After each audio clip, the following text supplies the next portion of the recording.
In this question, you have to select the correct statement. Option A, Franklin Stahl coined the term linkage. It is incorrect because the term linkage was coined by Thomas Hunt Morgan and not Franklin Stahl.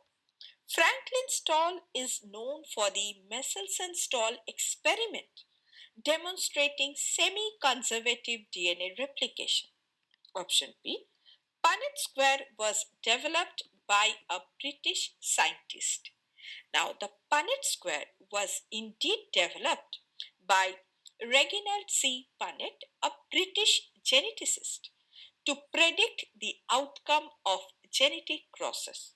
Thus, it is the correct option. Option C. Transduction was discovered by Ace Altman. It is also incorrect because transduction, that is a process where bacteriophages transfer genetic material between bacteria, was discovered by Zinder and Leatherberg.